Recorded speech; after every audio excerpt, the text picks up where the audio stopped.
Tales from my D&D campaign. Greetings, I'm Demonac. I'm currently running a 3.5 edition Dungeons & Dragons game, and I'm going to share my accounts of the campaign, retelling the adventures of my friends, the player characters, as quickly, as excitingly, and as humorously as I can.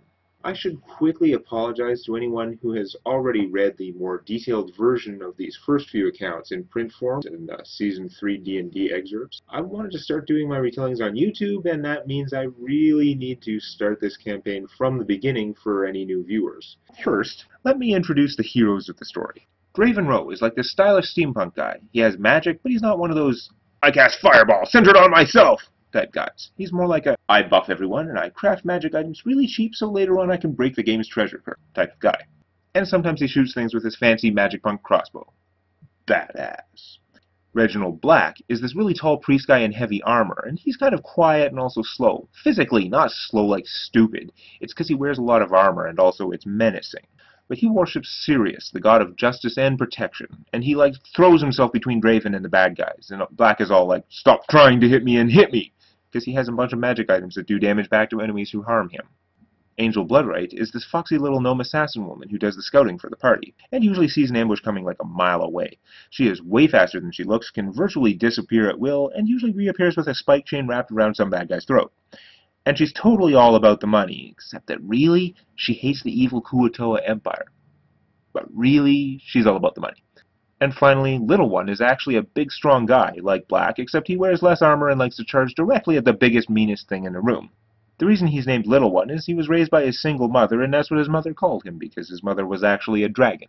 Littleone has all these fancy warblade maneuvers, which means instead of being like, I attack the orc for 10 damage, he's always like, I mountain hammer the orc for 30 damage. So the campaign starts in a dwarf city called Corso's Chasm, on the edge of the desert full of dangerous orcs. Now, in terms of how the party got together and met, Black and Draven were traveling a long way from their human homeland of Vistria with a dwarven trade convoy, and along the way the convoy was attacked by huge mutated bears, or something. And Angel and Littleone happened to be nearby, and they all saved the caravan, then traveled the rest of the way to the chasm together. Because meet at the end was too cliché, but only about 10% too cliché. Anyhow, first thing that happens, there's an incident at the mine outside of town, and the accident turns out to be an underground attack by dark elves from another dimension! And the party goes through and fights them in their own mine in the Shadowfell.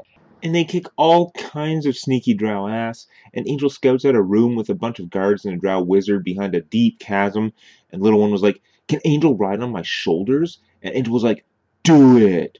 So Angel goes piggyback, and Littleone leaps over the gap, and as he lands, Angel and her spike chain launch off his back like a little whirling ball of death, cutting down the minions while Littleone plows through, trying to reach the enemy caster, and the wizard dumps half her memorizations to escape. So they travel deeper into the mines, and they get the Goatmen miners, who are slaves, to help them lure the boss drow guy out, and he turns out to be a huge dickhead with a scythe, and all his multi-class trickery powers, and after doing a bunch of damage and making them all waste attacks on his mirror image and his trickery domain duplicate, he almost traps Black with him to fight one-on-one in a narrow passageway, but Black manages to finish him off with a crit before he can escape, and now they are heroes to the Goatmen. And then they go back to get the dwarf guards to guard the entrance to the drow mine in the other plane so they can wall it off, like spackle over the dimensional portal or something. And they go back to town, and the local feudal dwarf lord, Don Di Corso, is like, thanks so much, here's a bunch of gold, and maybe I have a quest for you? So Don Di Corso shows off that he has this magic spoon, and it's just like one of those spoons that makes healthy, nutritious, really bland food like out of thin air, except normally those things make enough each day to feed 6 people maybe.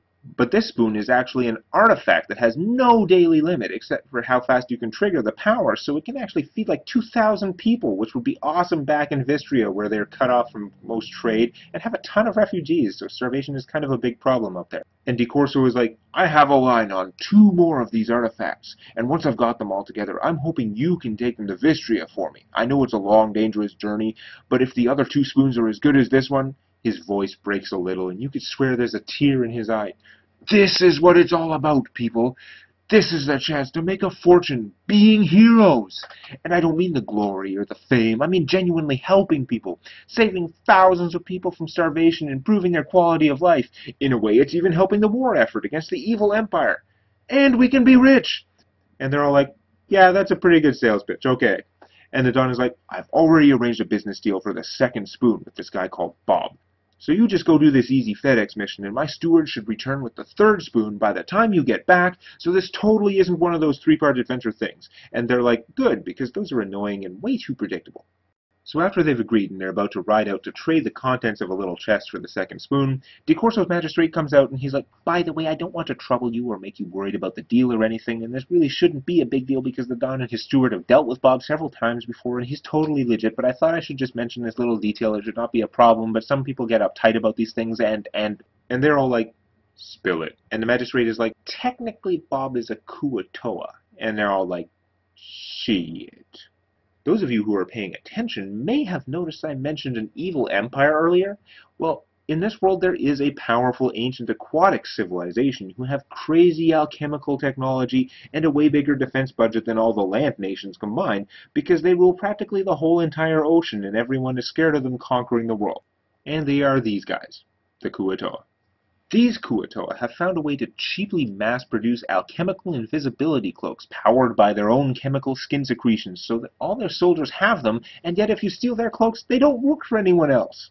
And if invisible armies of amphibious fish guys with masterwork weapons plus legions of expendable, though non-amphibious, aquatic slave races isn't dangerous enough, they also have these warrior monks called monitors. And you may be thinking, don't monks suck in 3rd Ed D&D? But trust me, these guys have well-deserved reputation in this setting, like every single man or woman who has stood their ground. Everyone who has fought a monitor has died. If you see a monitor, you run. So wait, why does the Don have a business arrangement with the evil Diluvian Empire? Well, actually he doesn't. See, the reason the Kuatoa haven't already conquered all the land nations is that 300 years ago they had a huge civil war, which is still going on. A group who called themselves the Illud staged a bloody coup and took over the eastern half of the ocean, and 2 of the 5 monasteries came with them. These Illud rebels did a whole bunch of crazy things like change the state religion so they worshipped a neutral god of weather instead of Blibale, the Diluvian goddess. And, you know, god of storms and slaughter and crazy Aztec-style slave sacrifices and eternal war on everybody. And the old empire, the Diluvians, were like, what the fudge? And so they've been locked in a conflict combining elements of a civil war, World War I, and World War II for like 300 years. See, the coastline of the Dwarven nation borders on both of the KT factions, the Diluvians and the Illud, and since the Dwarves' shipping gets attacked all the time by the evil Diluvians, they have, reluctantly, become trading partners with the Illud rebels, trading Dwarven steel for food, luxury goods, and military advisors who help them to protect their ships. But even the Dwarves don't actually like dealing with Kuatoa, and other races tend to like it even less, because nobody's really sure if the Illud are like the neutral empire, or just the very slightly less evil empire, because they still have slavery on a massive scale. But anyway, the party had already agreed to do the easy FedEx quest, and the Don had given them money and horses, and there's going to be a huge payoff when they get all 3 spoons back to Vistria.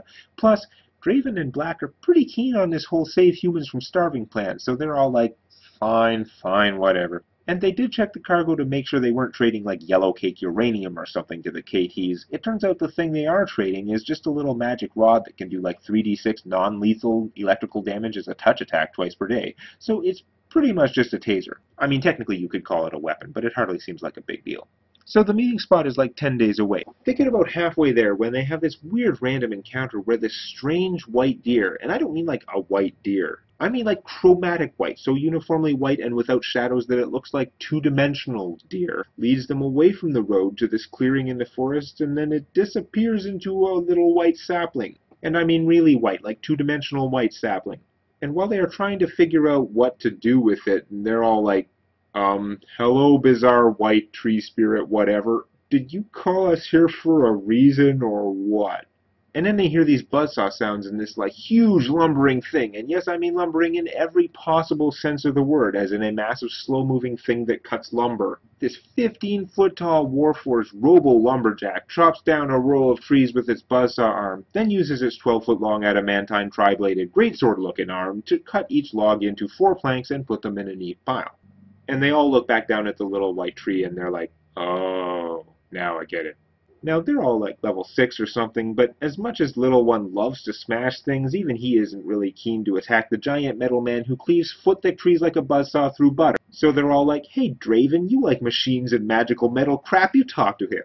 And Draven's like, hello, huge Warforged guy, what's up? And, like, where did you come from? 'Cause aren't warforged in this world supposed to be mostly extinct and stuff? And the lumberjack is like, I became active yesterday. My purpose is to cut down all the trees in a predetermined grid of forest, and when I finish, I deactivate myself for 50 years to allow them to grow back. And Draven's like, wow, that is so incredibly efficient. I bet whatever dwarf owns this land is like the happiest lumber baron in all dwarfdom. Well, if you deactivate yourself every cycle, do you have like a manual override, like an external on-off switch? And the lumberjack is like, no, that would be silly. Draven breaks up laughing. He's like, it's true. It's so true.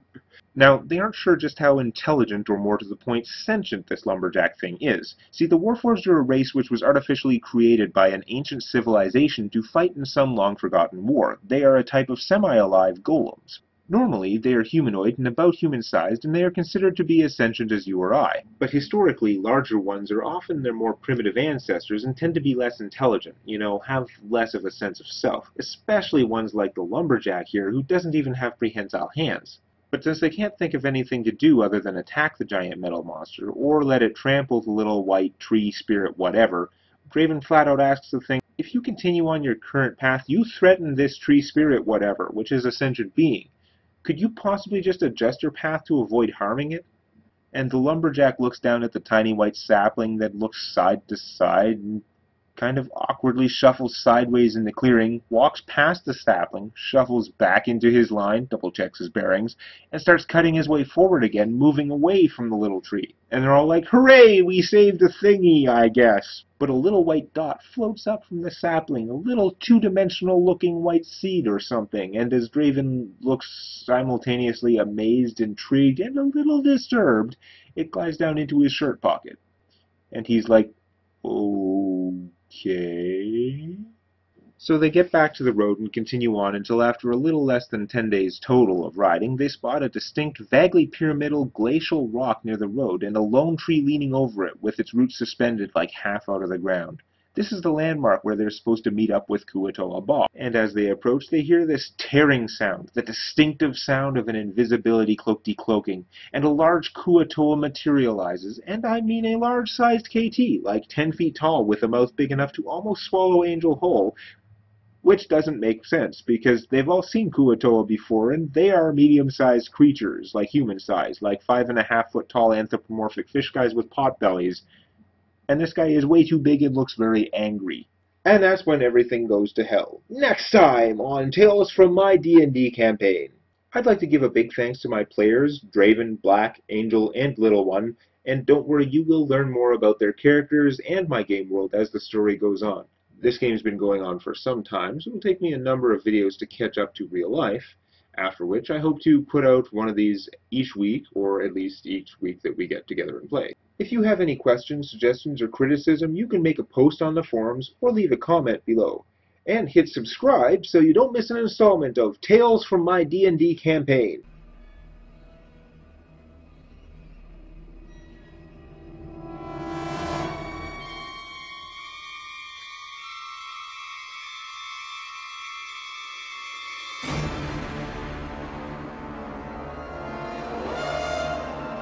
Imagine insulting a feminine blossom such as myself.